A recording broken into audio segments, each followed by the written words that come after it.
السلام عليكم بنات، كنتمنى كاملين تكونوا بخير وعلى خير ويلقاكم فيديو ديالي في احسن وافضل الاحوال. اليوم جيت لكم فيديو جديد، وصفه جديده. اليوم ان شاء الله جيت نشارك معكم عجينه الميني بيتزا. كتجي اكثر من رائعه، يمكن لكم توجدوها لشهر رمضان. تجي ناجحه 100% وكتجي خفيفه، وهذه الطريقه هذه كتجي سهله، يعني بدون مجهود، ما فيهاش كثر تدليك ولا كثرت الوقت باش تخمر، فكتوجد معنا بسرعه. الا بغيتوا تعرفوا على المقادير فكملوا معايا الفيديو حتى الاخير باش تعرفوا على طريقه التحضير.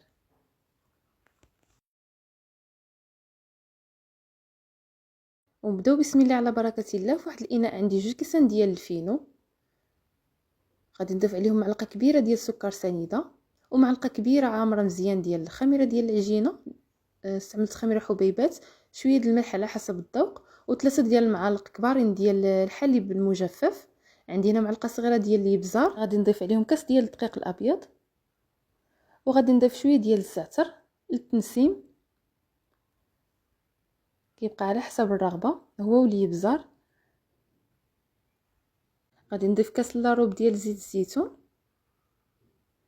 ومن بعد غادي نضيف عليهم 3 ديال الكيسان ديال الماء يكون دافي. بالنسبه للعبار دائما بعبار كاس العنبه.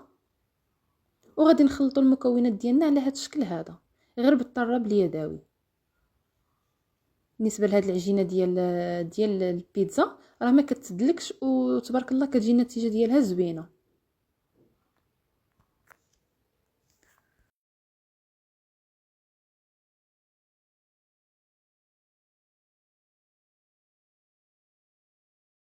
من بعد ما خلطت المكونات ديالنا كاملين غادي نغطي بلاستيك غذائي، وغادي نخلي الخليط ديالنا يرتاح 15 دقيقه عاد باش نرجعوا ليه. ومن بعد ما دازت 15 دقيقه فغادي نرجعوا للخليط ديالنا. كما كتشوفوا معايا تبارك الله راه كيخمر. غادي نضيفوا ليه 3 ديال الكؤوس ديال الدقيق. وبالنسبه للكاس الرابع غادي نحطو حدانا حتى نشوفوا على حسب الدقيق واش كيشرب او لا. كنبقاو نخلطوا الدقيق ديالنا مع المكونات اللي ضفناهم من قبل، وكنجمعوا العجينه ديالنا على هذا الشكل هذا. بالنسبه للكاس الرابع ديال الدقيق كما شفتوا معايا كنبقى نضيفو بشويه بشويه على حسب العجين. بالنسبه للعجينه ديالنا ما كتكونش قاصحه وما كتكونش يعني خفيفه بزاف، كتجي العجينه رطبه. كنجمعوا العجينه ديالنا على هذا الشكل هذا. هنا باقي خصني شويه ديال الدقيق، ضيف تقريبا واحد 2 معالق. المهم نتوما ضيفوا الدقيق على حسب العجينه ديالكم. كاين الدقيق اللي كيشرب وكاين اللي لا. خويت العجينه ديالنا فوق سطح العمل وبقيت كنجمعها بهذه الطريقه هذه حتى تجمعات لينا العجينه ديالنا كما شفتوا معايا بهذا الشكل هذا. صافي العجينه ديالنا ما كتبقاش تلصق. ضروري تغسلوا يديكم باش تعرفوا، حيت ملي كتكون اليد فيها العجينه راه ما كتعرفوش العجينه ديالكم واش بركه عليها ولا كتبان لكم بحال اللي باقا خفيفه. هنا من بعد ما جمعت العجينه ديالنا كما كتشوفوا معايا كيكون هذا هو القوام ديالها، كتجي رطبه وما كتلصقش في اليدين. غادي نقسمها ل3 ديال القطع كما شفتوا معايا مباشره. من بعد ما عجننا العجينه ديالنا فصافي ما كنوليوش نخليوها ترتاح، كنقطعوها لقطع. صافي كنشكلوهم كرات على هذا الشكل هذا.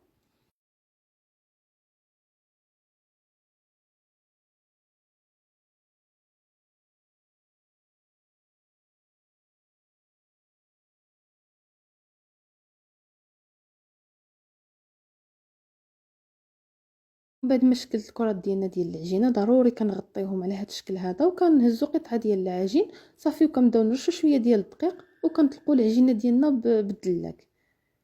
العجينه كما شفتوا معايا راه واخا ما خليناهاش ارتاحت راه كتجي يعني العجينه رطبه ودغيا كتطلق معانا. بالنسبه للعجينه فانتوما كتختاروا، كاين اللي كيبغي العجينه ديال البيتزا تكون رقيقه، وكاين اللي كيبغيها هكا شويه كتجي شويه غليظه، غير ما تخليوهاش غليظه بزاف. هنا كما كتشوفوا معايا من بعد ما طلقت العجينه ديالنا فوق سطح العمل كنهزوا العجينه كنتاكدوا انها ما لصقناش نهائيا في سطح العمل على هذا الشكل هذا. صافي وكنجيبوا القطاعه ديالنا الحجم اللي كتبغيو نتوما، وكنبداو نقطعوا العجينه ديالنا على هذا الشكل هذا.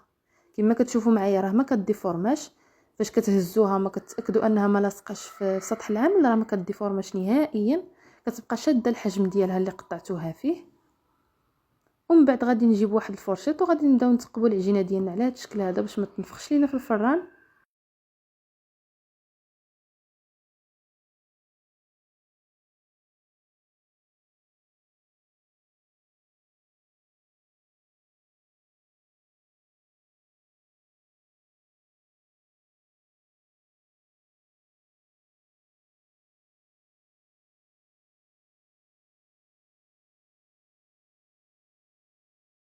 هنا كما كتشوفوا معايا هذا هو الشكل ديال العجينه ديال الميني بيتزا ديالنا، وهذا هو القياس اللي قطعته فيه. كنجيب واحد الصفيحه اللي كتكون فيها ورق الطبخ صافي، وكنحطوا العجينه ديالنا كامله اللي شكلناها كنحطوها في اللاطه. بالنسبه للفران في هذه المرحله راني مسخناه. كتسخنوا الفران على اعلى درجه، كتدخلوا العجينه ديالكم غير كتشد راسها صافي كتحيدوها باش ما تعطلوش، راه كطيب زعما في وقت اللي قليل، ما كتشدش معكم الوقت بزاف. نديروها في القياس اللي كطيبوا فيه الخبز. شفتوا معايا هاد البقيه ديال العجينه كنجمعوهم وكنغطيوهم بالبلاستيكه وكنخليوهم حتى الاخر صافي عاد باش كنطلقوهم بنفس الطريقه. غادي نكمل العجينه ديالنا كامله، يعني انا دابا غادي ندير الكره الثانيه حتى هي غادي نطلقها بالدقيق كما كتشوفوا معايا على هذا الشكل هذا. راه كتطلق معانا دغيا دغيا وما كتعذبناش، كتجي العجينه زوينه وما كتلصقش صافي. كما شفتوا معايا كنبقى نورق العجينه ديالنا على هذا الشكل هذا بالدلاك، ولا بانت لكم هكذا بدات شويه كتلصق فرشوا شويه ديال الدقيق ما كتكونش كتلصق بزاف صافي. وغنطلق العجينه ديالنا بهذه الطريقه هذه، غنتاكد بلي راها ما لصقاش فوق سطح العمل صافي. وغادي نبدا نقطع العجينه ديالنا. بالنسبه للحجم كاين اللي كيبغي هذا الحجم هذا، كاين اللي كيبغي يصغرهم شويه على هكذا، وعاوتاني كاين اللي كيبغيهم كبارين، كيبقى داكشي على حسب الرغبه. من بعد ما قطعنا العجينه ديالنا فكنثقبوها ضروري هكا بشويه بالفرشيط.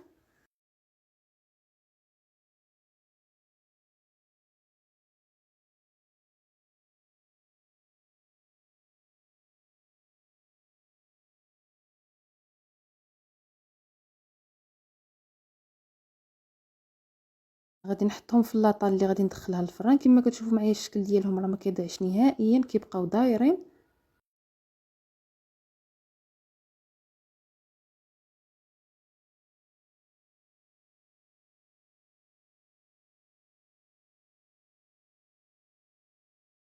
بالنسبه لهاد العجينه اللي بقات لي كنجمعها مع العجينه الاولى صافي، وكنخليها ترتاح حتى من بعد ونطلقها، راه حتى هي كتجي رطبه بحال العجينه الاولى. وهنا من بعد ما خرجتهم من الفران كما كتشوفوا معايا غادي نديرهم في واحد المنديل، وغادي نغطيهم بمنديل واحد اخر ضروري باش ما ينشفوش.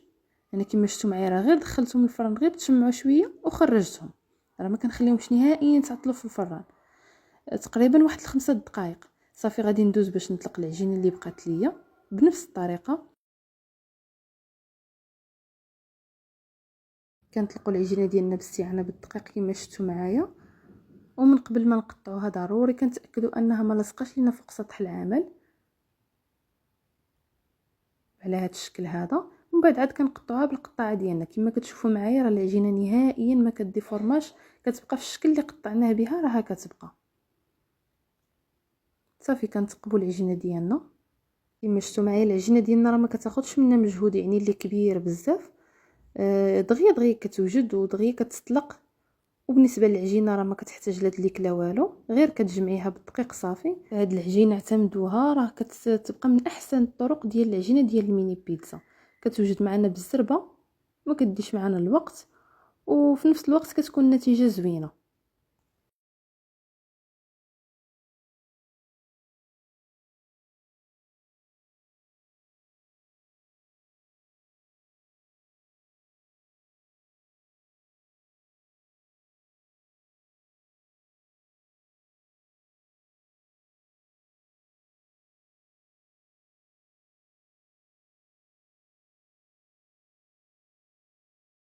وهنا من بعد ما كملت الطياب ديال العجينه ديال الميني بيتزا ديالنا كما كتشوفوا معايا راه كيجيو رطبين. ضروري حطوهم على شي منديل وغطيوهم بمنديل واحد اخر فاش تخرجوهم من الفران باش ما يقصاحوش، كيبقاو رطبين كما شفتوا معايا، كيجيو خفافين. بالنسبه لهذا القياس هذا اللي شاركت معكم راه كيخرج 40 حبه.